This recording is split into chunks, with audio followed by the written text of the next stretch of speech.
Hello, Shemai. Good afternoon, all. Thank you for those who have been waiting patiently in the lobby and have finally joined. So, firstly, just a much appreciated that you've been taking the time this afternoon to join the call.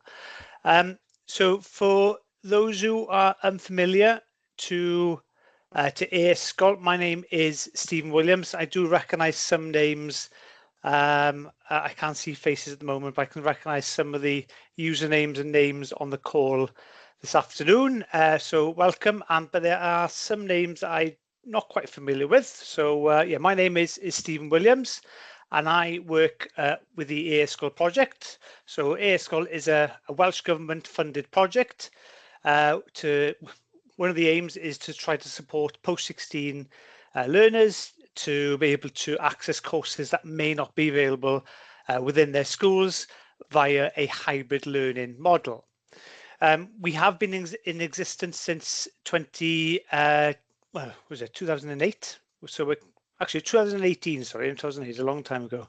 I think I was probably still in university then. So in 2018, so pre-COVID, so this hybrid way of learning was a pre-COVID project.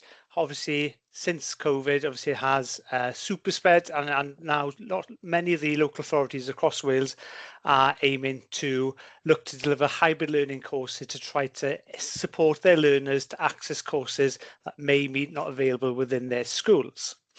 Okay, so I'm just going to quickly share my screen just to give you a brief little introduction, and then I'll introduce the WCLD who will take control.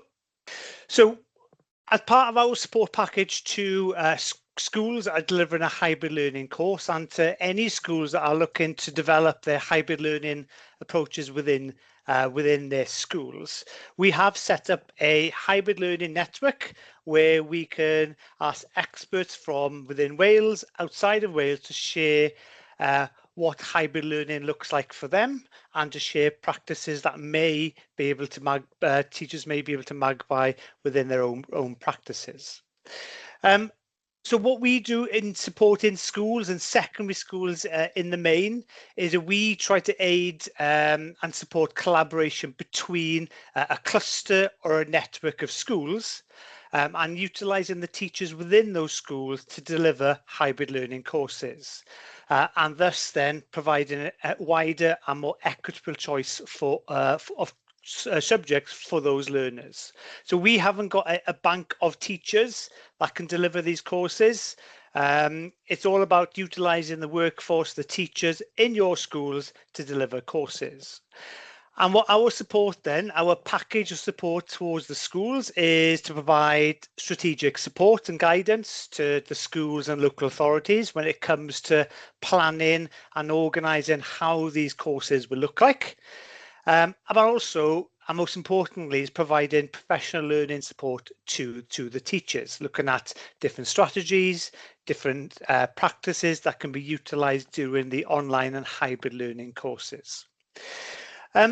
And what it looks like in our perspective when we support schools is we follow a three-pronged attack, the 3 pillars for our hybrid learning teaching. So the bulk and the majority of the lessons are delivered via a remote synchronous learning.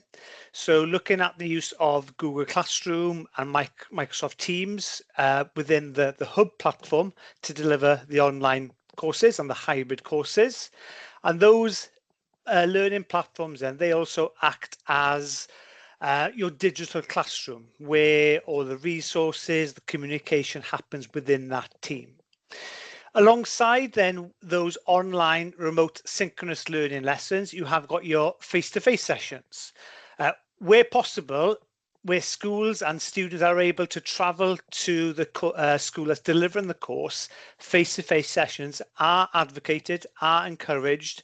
However, it must be viable for the learners. The students can't be travelling 2 hours to get to a school to have an hour or an hour and a half lesson, then travel 2 hours back. It does need to be viable for the learners and for the teachers too.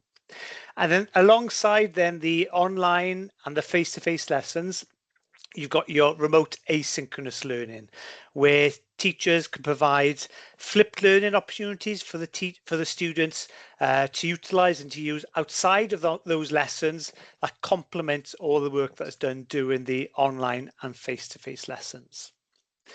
In terms of what it looks like at the classroom level in different networks that we support. So these are some scenarios, some snapshots, just outlining what it looks like for the students and for the teachers. So for students, on the left-hand side, for students accessing a course, external students accessing course, they may be in a classroom where they've got a screen in front of them where they can join the lesson and watch the lesson within that classroom. It may be the case where in some scenarios, maybe only one learner from that school is accessing the course. So they may find a quiet area, quiet space within their schools to access the lessons on a screen or on a monitor. However, in both these cases, we do and encourage the students to go to school to access these lessons in order to have that pastoral support space within the schools, to have that additional support. Then we do encourage the students to go to schools to access the lessons. For the teachers then, there are two different models that are utilised when delivering an online course, a hybrid course. The top right-hand corner, we've got an image here of a teacher teaching in isolation, separately to all the learners, ensuring that there's equity for all the learners accessing that course then. Or alternatively, the teacher can be in the classroom with the students. However, that teacher must ensure that the students in that online forum isn't lost during that teaching and learning. So those are some of the models that we support when schools and local authorities deliver hybrid learning courses. Like I mentioned, we do provide professional learning opportunities for schools and teachers, and we have set up a Microsoft Team professional, a PL Microsoft Team, where we do advocate and we do try to encourage teachers to join this network, where certain golden nuggets are shared about hybrid learning, teaching and learning when it comes to the hybrid learning and the online forum as well. So again, I have shared the link to join this network with you in previous emails, but there is a QR code there. If you have an opportunity to scan that QR code, you could be more than welcome to join that network if you aren't already a member of that group. And then as part of the network itself, the hybrid learning teaching network, we are delivering a series of workshops and webinars throughout this academic year to support those teachers. So we have already run 2 workshops. Unfortunately, the one in January we had to postpone due to availability of our colleagues up in Scotland. However, the next 2 workshops, and this is when I'll try to segue over to Sammy now. We have the privilege of having the WCLD to present 2 workshops looking at well, I'm not going to try to butcher your presentation, Sammy, but Sammy will introduce it in more detail now. But we're really grateful for the WCLD to agreeing to be part of these workshops, to deliver workshop today and then one in May to look at hybrid learning practices within higher education, a university perspective. On that point, then, I'm going to stop sharing my screen. Hopefully, there you are. I can see some other people have arrived in the background, which is good to see. On that point there, then, I'd just like to introduce Dr. Sammy Chapman to the call this afternoon. Sammy's going to introduce his colleagues in a moment, but thank you ever so much, Sammy, for agreeing to be part of this workshop. And and the workshop in May. For those in attendance today, please feel free to turn your cameras on and to be present during the meeting itself. The chat is open, so if you do have any questions, please do use the chat to ask any questions, or you can raise your hand if you want to ask the question verbally as well. This session is recorded, so if you do have to dip out or your connection is lost, then obviously we'll share this recording to you at a later date. I know at the end of Sammy's presentation there is a Q&A section, so if you do have any questions and you don't want to ask them, then please pop them into the chat, and then we'll go run through them at the end of the session. Great. On that point then, diolch yn fawr, Sammy, I'll pass it over to you. Diolch yn fawr. Thank you very much, Diolch. So yeah, just to firstly introduce myself and the other members of the WCLD that are here around the room. So I'm Dr. Sammy Chapman, based at Cardiff Metropolitan University. We've got Professor Jeff Lewis at Cardiff Metropolitan University, Steve Osborne also at Cardiff Metropolitan University, Dr. Caroline Lewis at University of Wales Trinity St David, and Dr. Julia Nares at Wrexham University. So I'm just going to share my screen.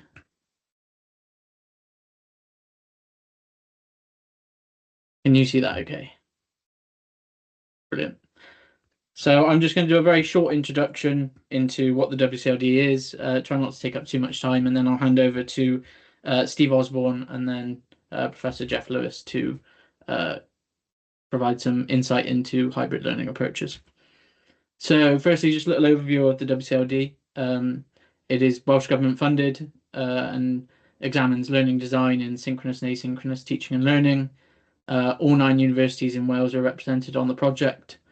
We have, I think it's over 35 representatives now. I'm starting to lose count slightly. You'll recognise some of the faces on there. And yeah, as I say, we have representatives from all universities in Wales. The objectives of the project are to develop learning technology labs that allow teachers to develop ideas and feed into high-tech and low-tech outcomes. So kind of hands-on practical use of technologies and exploring how they might be applied in teaching and learning. Facilitating learning labs to generate discussion and promotion of ideas. We would kind of coin this as a learning lab. They're typically online forums, similar to the professional learning that you were discussing, Stephen, in terms of, you know, jump on after school and get some professional learning and maybe then have an idea that you might want to take on into a learning technology lab.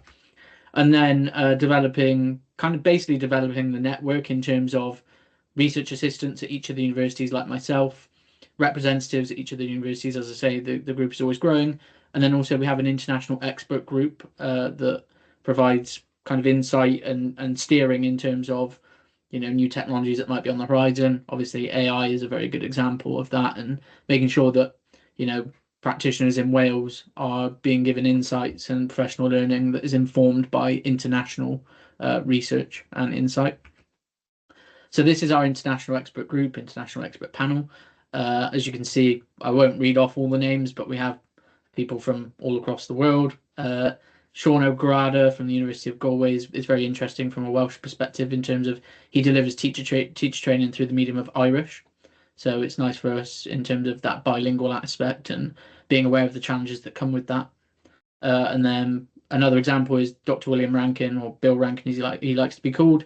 He's formerly Director of Learning at the Global Education team at Apple. And then we have Aaron Kessler at MIT. You know, we have people that are experts, it's in the name, in technologies and provide us insight into kind of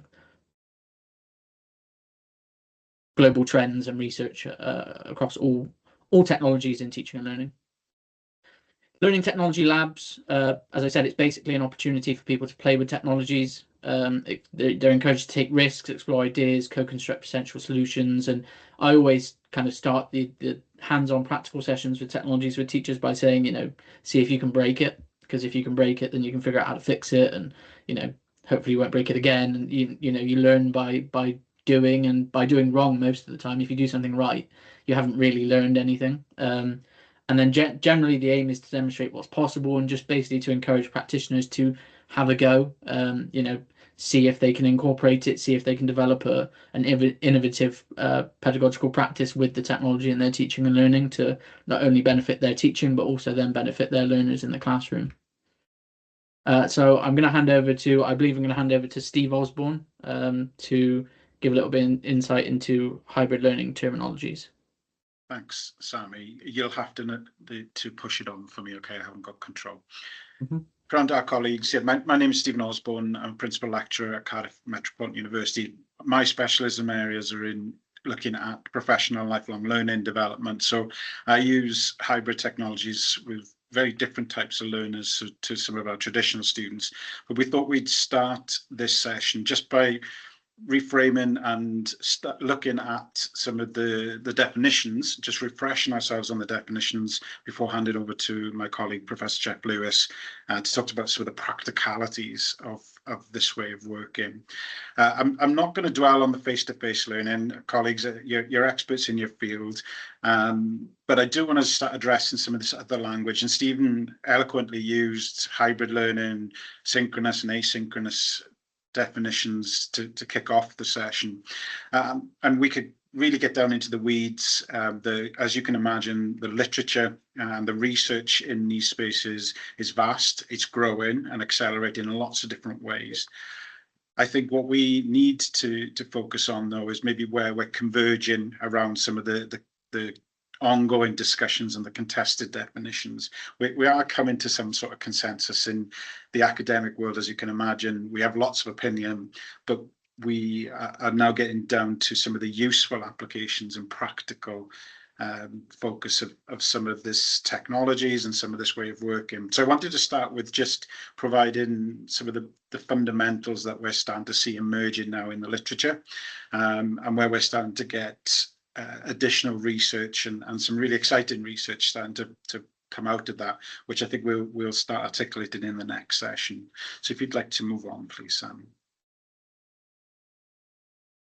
Thank you. So in terms of hybrid learning, I think what I quite like to simplify it, and I like the focus definitions, but this is where we're starting to see our research communities converge around a clear set of principles. So in that hybrid learning sense, it's that combination of face-to-face with online or digital learning modalities. And this isn't just about engaging with course content, the recorded video sessions or live streaming, but this is also about how we integrate activities and learning activities into those interactions. So this is about combining both the physical presence with the affordances of the digital platforms available to us, trying to leverage the benefits of both to enhance the learning and as Stephen suggested, that accessibility and flexibility to the learning content. If you push us on a slide, please, Sammy. Because we're starting to see a proliferation of digital tools and platforms, then the scope of what we can include in hybrid learning is expanding very, very quickly. From simultaneous instruction to we'll touch on asynchronous and synchronous collaboration, team-based environments, shared cloud-based environments, digital tools, very specifically designed tools that can be used in classrooms or remotely. And really a lot of discussion around the intentional design of hybrid learning, rather than just putting resources on the internet and signposting our learners to them, thinking about the learner's journey, how they would engage, what type of resources might add an appropriate understanding of a concept. And particularly thinking about areas around cognitive load, how much is too much? I know that my colleague Jeff Lewis will touch on that as he goes. But linked to that, then we often use these terms synchronous and asynchronous. So I just wanted to cover those definitions off so that we have a solid grounding before we progress into the detail. So if you push on to the next slide, please, Sam. So synchronicity or synchronous learning is really where we've got students and educators engaged in learning activities simultaneously. Real-time communication technologies, allowing interaction, live sessions. They can be physically co-located or connected remotely. And that gives us a huge amount of opportunities to break down some of those barriers that Stephen touched on, and to think about extending the provision and also extending the scope and scale of the provision as well. There are challenges with that, obviously, as well as the positives.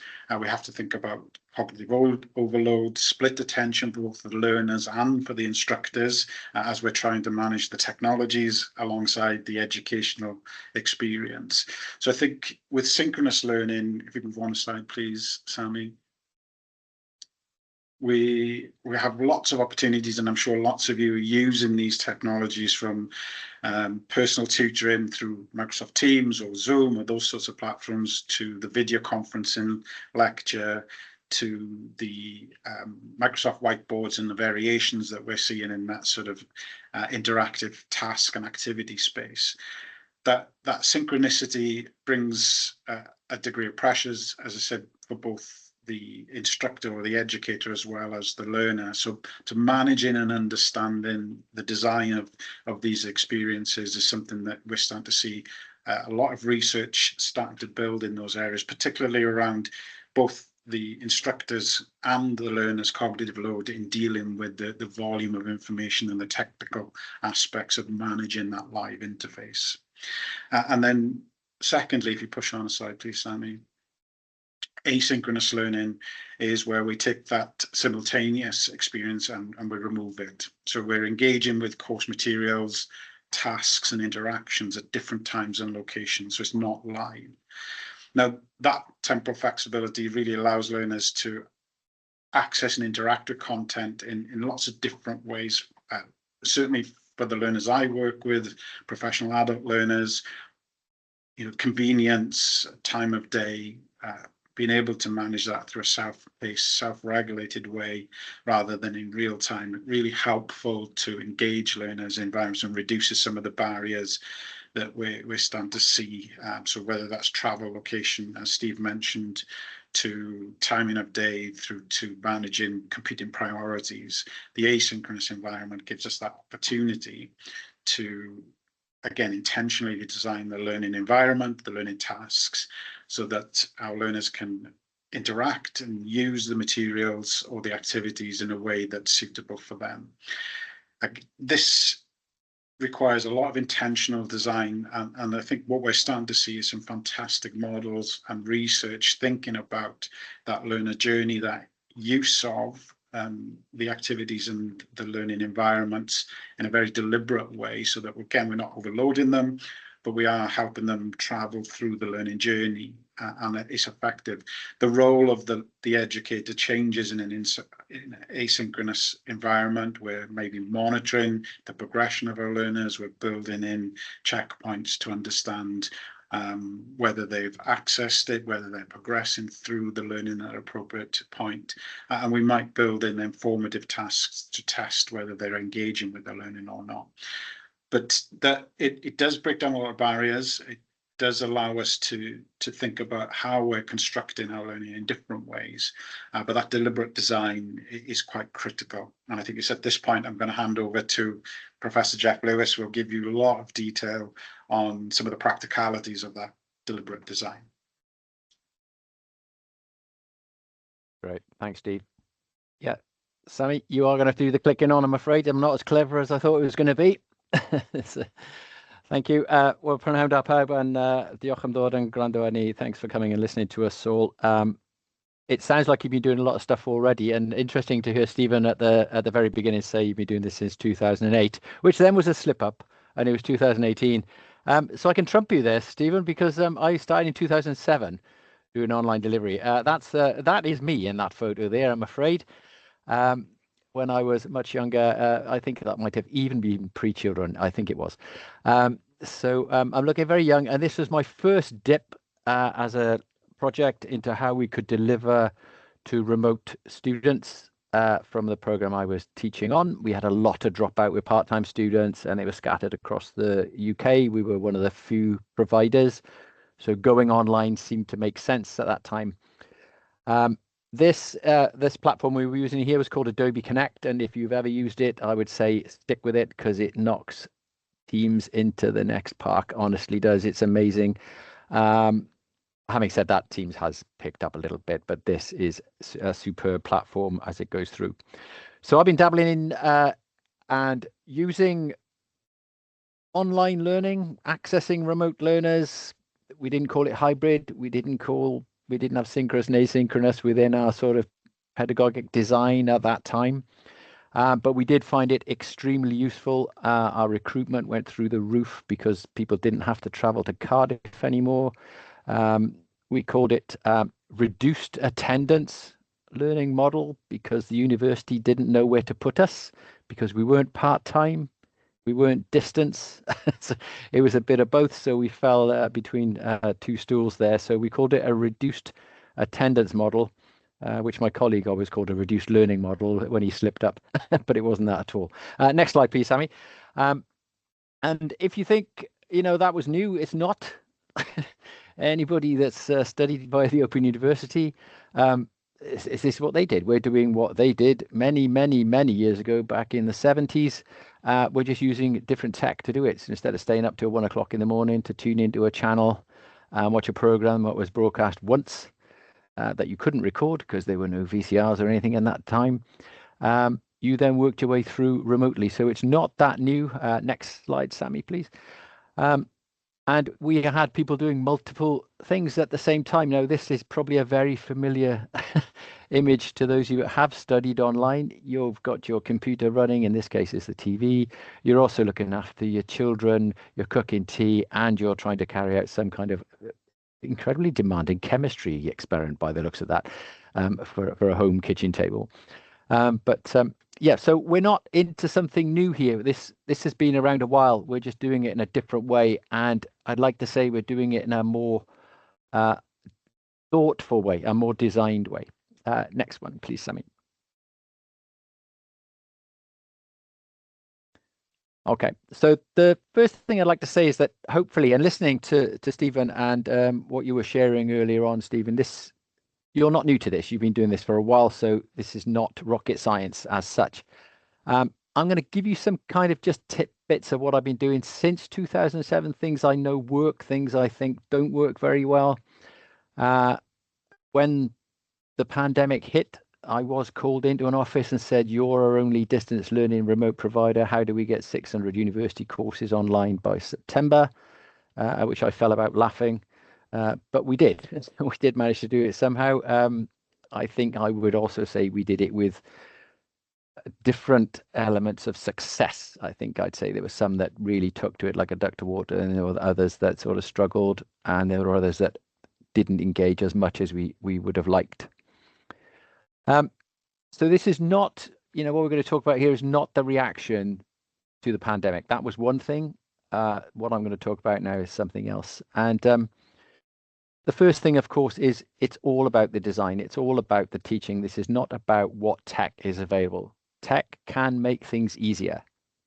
Tech can also make things a hell of a lot worse and much more difficult for you from both ends, from a delivery perspective and also from a learner perspective. You can confuse the hell out of people.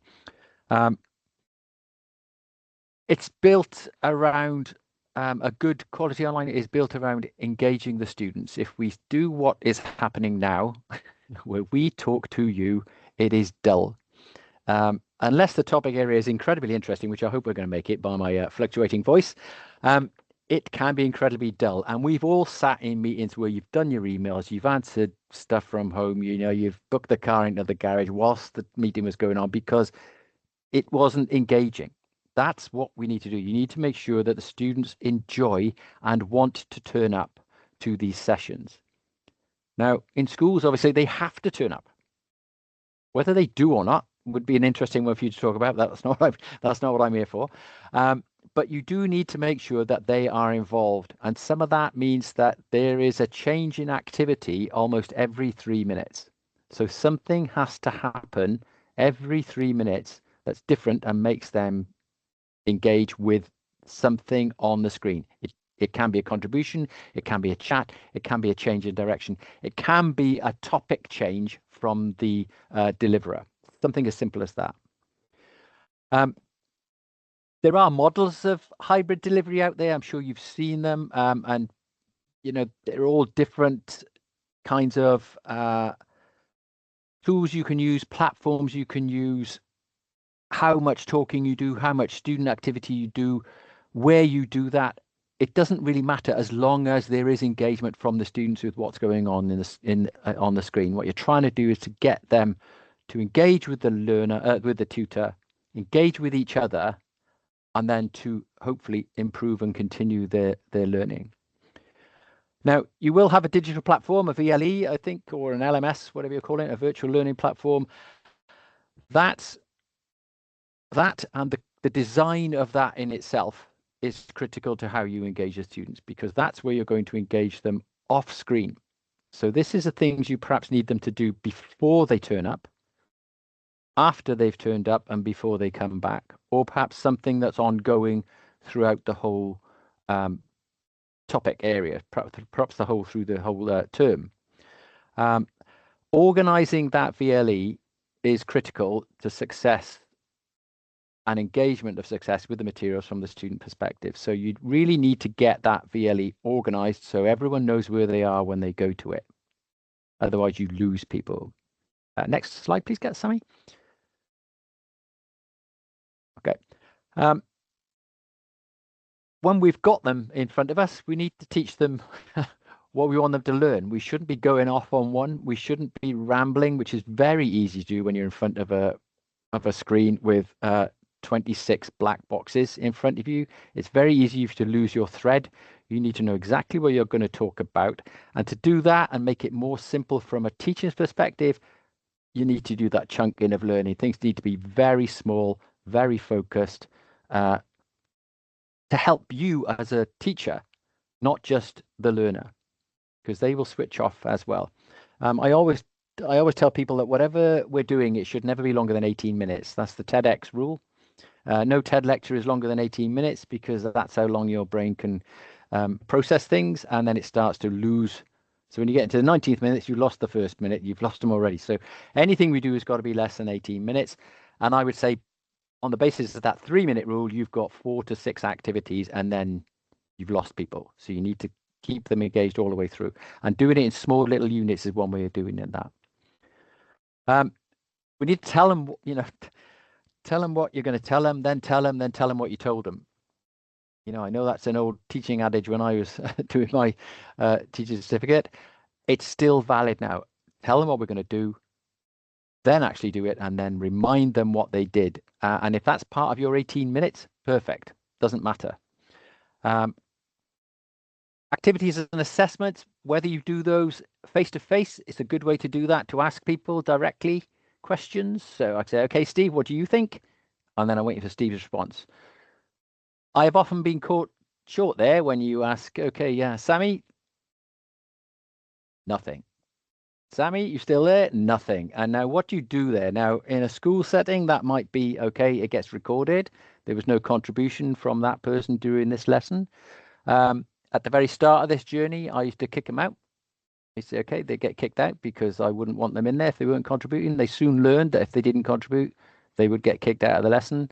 I don't think you're in a place to do that in compulsory education, but in university, I had that privilege. But you need to make sure that people are able to talk to the teacher at some point, or if that's via chat, that's fine as well. I don't know what your thoughts are actually, if cameras on or cameras off. I don't know if people want to put chats in there. How often do you, if you want to put something in the chat, how often are you talking to a room full of blank screens, and how often are you talking to a fully populated classroom when you're on screen there? That would be excellent. Oh, I see. Steve's are you gonna do that poll for me, Sam? Stephen, could you do that for me, and then we're away? Yeah, I'll give it a go. Yeah, thanks. Just cameras on or cameras off. What your thoughts are there? That'd be an interesting one to listen to. And you see, I'm dropping in an activity for you, so you should be engaging. We can also find how many have come here, put the kettle on, and then buggered off. So we'll see where we're going with that one. I'm going back to the VLE again, because if you are going to bring activities in, and you want to direct them to the VLE, say, I want you to look through this piece of these series of images now, whilst I'm talking to you, and then once you've looked through a series of images, I want you to come back and tell me about those images. Or I might want you to get some text, and I want you to come back with that text. So if that resource is not easily available to the students, they're going to get lost, and you're not going to get what you need.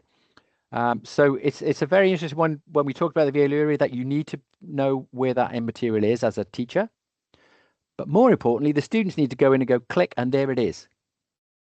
Okay, so organizing your VLE either by topic or by week or by lesson or wherever they are in their timetable across the room, that's really important for you to decide at the outset and explain to the students. It doesn't have to be the same thing for every teacher, but as long as the pupils know that when they come to Mr. Lewis's class, this is where they and how they find stuff. This is how it's organized. It needs to be very clear to them what goes where. And really interesting to see that everyone wants their cameras on.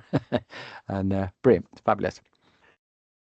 No set decision, depends on the session. Okay, thanks, David. That's interesting. But people are going to have different views. Kicking them out is one thing. I think if you're not engaging, why are you here? So here we go. And part of that VLE, coming back to that, and then part of the design is that students need to know what they're going to do. So one of the things I'm going to move on to next, which if we can do the next slide, please, Sammy, is the use of things like checklists. Right, checklists are great because you can put something on your VLE, hopefully, as a progression to tell people where they are during that term, during this series of lessons. And it's really great for them to see where they are. And it also tells them how long it is. It's also, I've got a good anecdote of where I did some online learning for the, I probably shouldn't say this, but I will, the Welsh Athletics Association. And I was training to be a timekeeper. And I had to complete a PowerPoint and fill in some quizzes. They didn't tell me at any point how many PowerPoint slides or how many quizzes there were. So I sat down whilst I was waiting for my daughters to ironically finish their athletics lessons, and I had about 2 minutes before I needed to pick them up, but I hadn't finished the course yet. So I stopped, I went to pick my children up, and then when we'd had tea late that evening, I logged in again. It put me right back to the beginning, only for me to find out that, however many slides it was later, that I was 1 slide away from finishing the lesson. Now, if I'd known progression that I only had to do 1 more slide and 1 more question, I probably would have carried on and picked my children up later. But that was such a damaging experience because you go back and think, why have they not told me where I am? Why don't I know how much I've got to do and how far it is before we finish this lesson, before we finish this task, or before we finish this whole topic? So checklist, absolutely superb.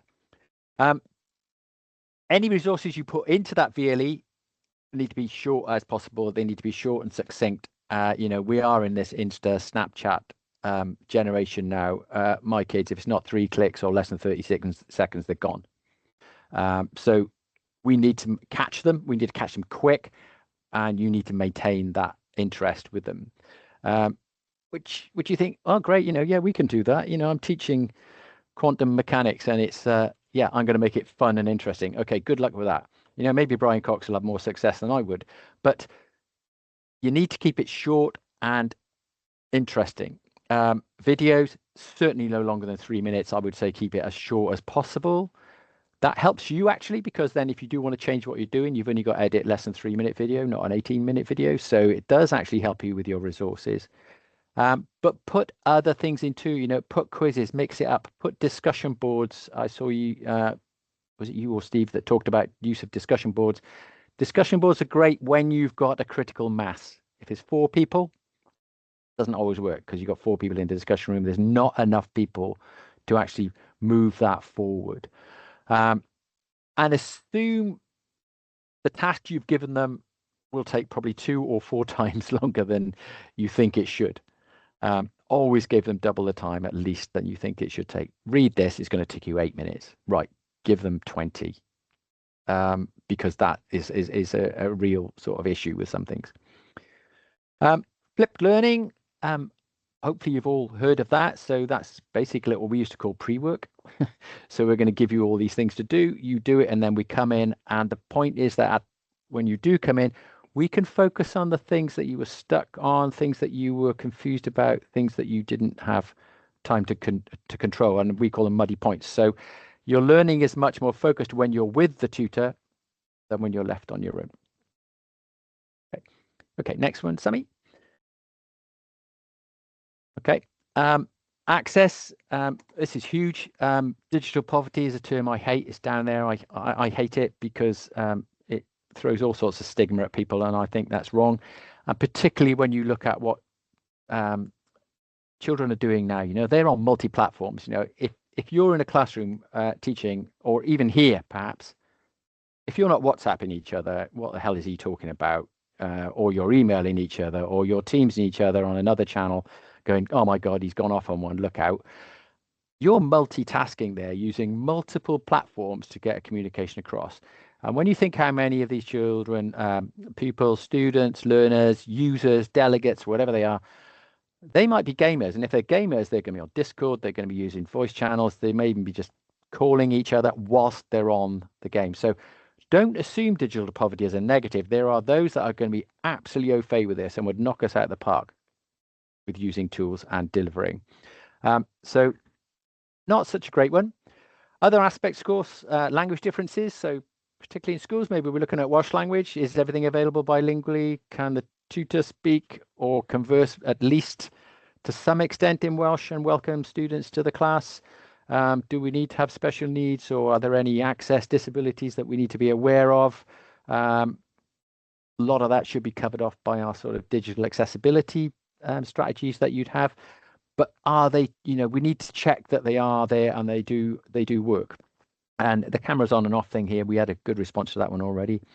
And another one with access is, like, think about giving stuff in different formats.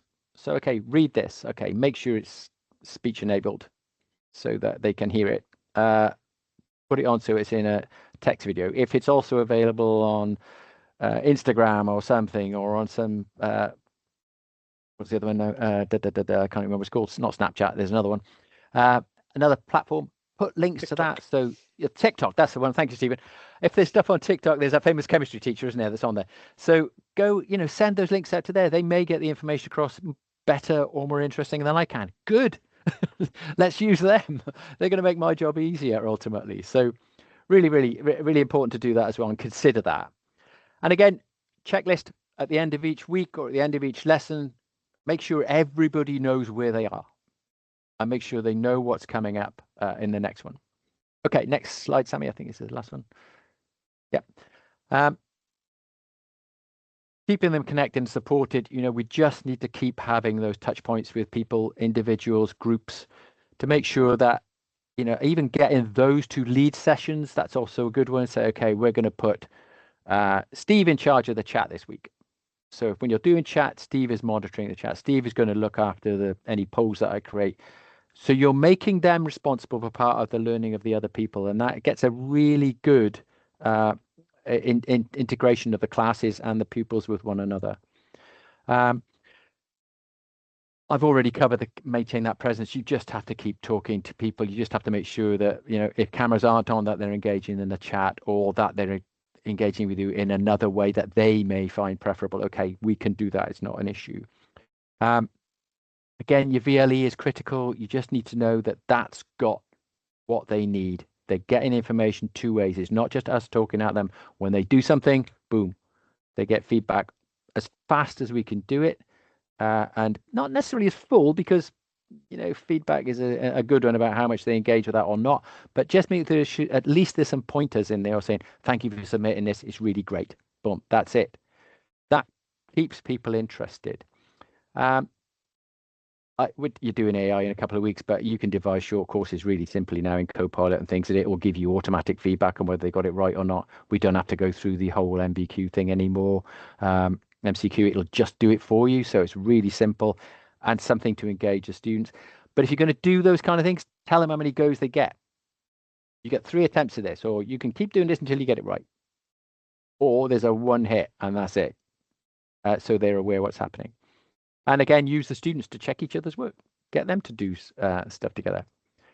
And I've spoke about checkpoints, and I'm aware of time, so I'm going to wrap this up here. But if we consider all those things, so your VLE is really important. The changing things around, the dynamic, as I said, even the tone of voice change makes things more interesting. Changing your background, that sounds weird, but that also does it because they think you've moved. You know, those kind of things will help you engage with the students, and it will keep them interested. And that's what half of this is all about: keeping them interested and keeping them want to listen to you, even though you're not actually there to help them with it. Maybe not for all time. Okay, great. I think that's my last one, Sammy. Thank you. Yeah, cool. Thanks very much, everybody. I think I went a bit long there, didn't I? Sorry. No problem at all. Yeah, I suppose, yeah, thanks Steve and Jeff for the input. You know, we kind of want to open this up just to if there are any questions or comments or challenges or anything like that, but I'll also initially just open it up to you know, the other colleagues of the WCLD and Steve, Jeff, Julian and Caroline, just to, we've kind of framed this around things I wish I'd known, you know, first starting out doing hybrid learning approaches. You know, what do you wish you had known? What would you have done the next time you did it, that kind of thing. But if there is anything else kind of just around the topic of hybrid learning approaches or anything that we've discussed today, then please feel free to share it. You know, everything is relevant here. But yeah, I don't know if there's any members of the WCLD who maybe want to kick us off with kind of what they wish they had known when they first set out in terms of hybrid learning approaches. I'm going to stop sharing my screen. I'll just leave this up for another few seconds just so you can see it. But yeah, basically just an open discussion now. Julian, I can see your hand is up. Yeah, I was just going to say it was, you know, firstly, massive thanks for the presentation from Jeff there, because I think one of the things for many of you, I'm not sure if you remember the first time we all went online. First time I moved was during COVID, and I remember I do recorded videos, and I'll just copy the same thing I did in a lecture hall. So I'll do a 2-hour long Panopto video, and if anyone's ever seen Panopto videos, you can track the trending data. So very much like Jeff was saying, I'd have a video going and I could just see it. And after about 6 minutes, people go, I'm bored. And the line would just drop. But then what I started to do, exactly as Jeff said, was I started to break up those little lecture videos into 6-minute blocks. And I had a much higher completion rate of the same length of time video. But because it was those little blocks where they go, 6 minutes to watch. It's 6 minutes to watch. Or I can watch a bit here. You know, I work at the university where I've got a lot of people who may have children that they're looking after, or that I'll watch a bit here and then I'll go do this and then I'll come back and I'll watch the rest. So, you know, it's a lot easier rather than that big 2-hour block. But yeah, that was a hard knock lesson for me. So I was chuckling when Jeff talked about that one. Yeah, could I add to that? I suppose it's not what I wish I'd known, but maybe what I wish I'd done in terms of building on those comments from Julian and from Jeff. I think you can there's so much technology available to us that you can get sucked into they call it, design thinkers call it feature creep. Let's use everything that we have. So I think what I've found works for me is actually testing ideas with learners, what is actually working for you and with you, and then building in the things that they do like, or the length of time of the video. So I think we need to do more of that with our learners, testing what we think is great content or a good activity, and making sure we're getting regular feedback from them, because what works for one group might not work for another group. But actually testing some of those ideas was something I wish I'd built in a lot sooner than I do now. Yeah, that's a good point, Steve. You know, we think we know the best. Mm. We probably know a hell of a lot, but it's not always what's best for those in front of you. So just check, is this going all right? Is this working for you? Because if it's not, I can change it. Yeah. I think an example of that we've used desktop VR and we've used podcasts because we assume that's what they like. And in some instances they do, but they like it to be simple. And then we can get carried away with the design of those activities, and then it becomes overwhelming. So yeah, I think that checker challenge with our learners is a really good strategy. I can see.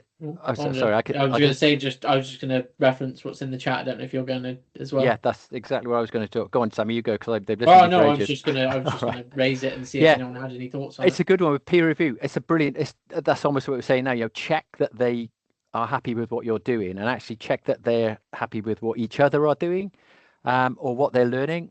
Polls and quizzes are brilliant ways, and if you do them live in the class, but they've got to be quick, right? It's going to be one question, bang. And I know it sounds a bit drab to say, are we all getting this? Because that's what we would do in a class, and they all look at you and go, yeah. Well, in a class, you can tell because you can see the lights on. On here, you can't. So if they say yes, they're saying it because everyone else has put yes. All right. Another good tip we did was when you're doing polls, and if you ask a question, you say, don't hit enter until I tell you to. So they can type the answer in chat, and then I'll go 3, 2, 1, boom. That stops people copying. It stops people lurking. So you're then expecting how many answers, and they will all come in immediately one thing. So that's a good way of like doing that check thing there, Beth. And I hope that was a good quick one I learned. Yeah. I think particularly if you're recording sessions, some of our learners can be sort of, I suppose they're concerned and they might not come off their mic. And how we might engage them using those other tools, as Jeff has suggested, even if it's a simple raise your hand or use an emoji.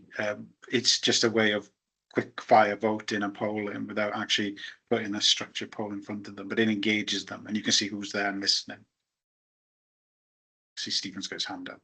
Yeah, do you mind if I just come in for just go into Bethan's first point when she talks about how do you cajole and encourage people to put the cameras on. I think the teachers that we support, secondary schools, they're used to having faces in front of them. However, when engaging with schools and learners from other schools who may just naturally have cameras off, but we try to, they like to see those faces.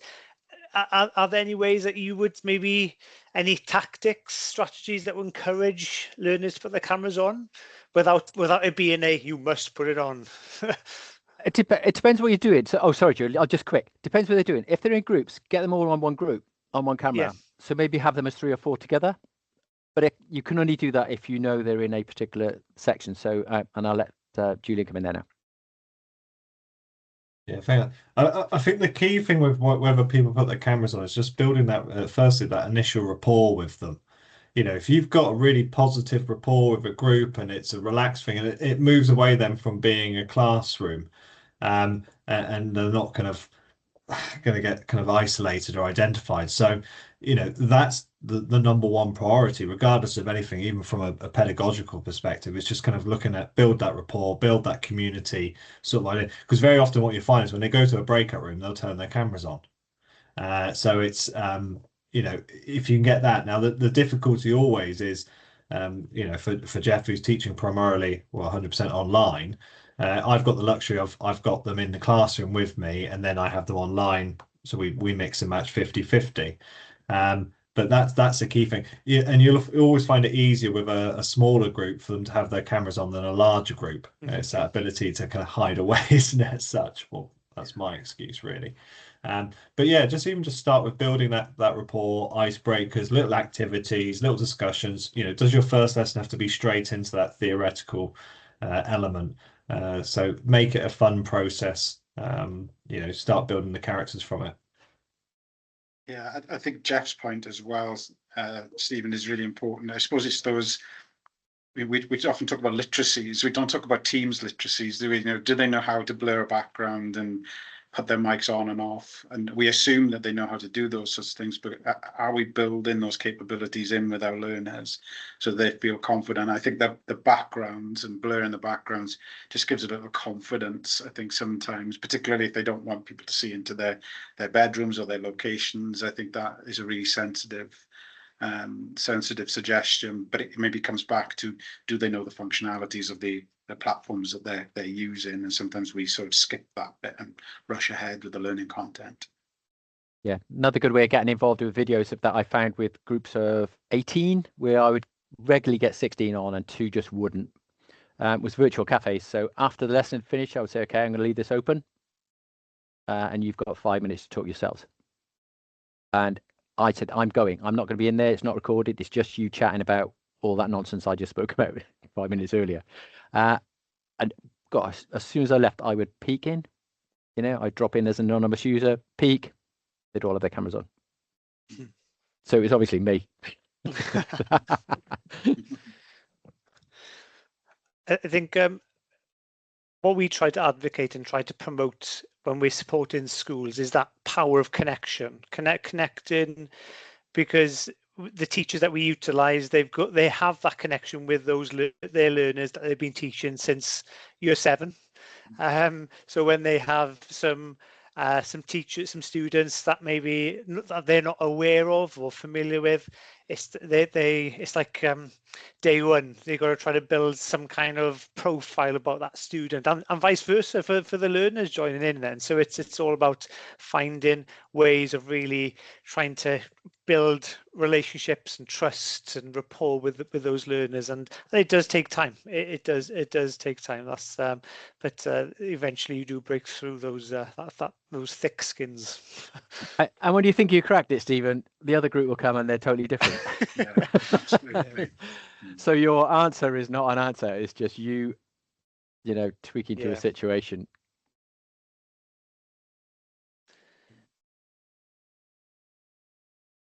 Brilliant. I don't know if anyone else has anything else to add, but I'm aware that we've only got a minute left. Okay, one more thing. Okay, cameras. When we really started back in 2008, we tried hybrid, and I hated it because we had a group in front of us and we were teaching remotely. So we were trying to make it more efficient by teaching 2 groups, 2 programs on the same thing, right? University wanted us to do it, and I was thinking this is going to be a disaster.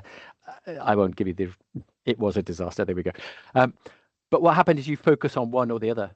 You are either, as the lecturer, you are either focused on the remote group, in which case they get all your attention, and everybody else is sat there, you know, twiddling, doodling, graffiti in the desks, all that nonsense, and you don't see it. So one tactic was, right, you get a facilitator. So you get someone else in to monitor the chat. And that's where it led us on to get a student to monitor the chat.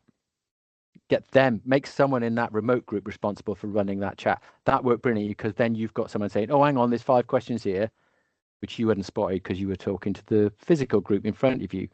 The other thing we did was lecturers are notoriously bad at doing this, right? And looking at that bit, because now you can see I'm really looking at you, aren't I? Because I'm looking at the camera. But I don't do that. I always look at me, or I'm looking at the chat. Now that, as a online, is terribly distracting. So what we did was we got a picture of, I can't believe I'm going to tell you this. We got a picture of my face, cut my nose out, stuck it over the camera. So I'm not talking to a camera, I'm talking to me. So I'm now happy to look at that camera, because I'm not looking at a camera anymore. I'm looking at a face of someone, and it could be anybody. My mate used Mickey Mouse. So it forced you to look at the camera, which made the online people really think you were looking at them. And that sounds really silly, but it's what we used to as humans. Eye-to-eye contact. You don't get that on Teams. I'm not doing it now, am I? Now I am. But now I can't see my slides and I can't see my notes. And you've got 5 windows open. So, you know, facilitators, I would say, not the Mickey Mouse cut out nose thing. Great, thank you. Thank you all for your contributions. Really interesting points that you raised there, and I'm not going to summarize it in a way that it's a lot of common sense in what you were saying in certain terms, but it is about giving things a go, trialing certain strategies. If they work, brilliant. If not, then, like I said, it might work one year, may not work another year. But yeah, really appreciate all your comments there, and yeah, thank you for those who have joined this. I'm trying to look at the camera now. It is quite difficult, isn't it? Because you're just scanning the room, aren't you? As you would do in the classroom, you just scan in the room. So yeah, but yeah, thank you for those who've attended the session this afternoon, and we'll share the session resources with everybody.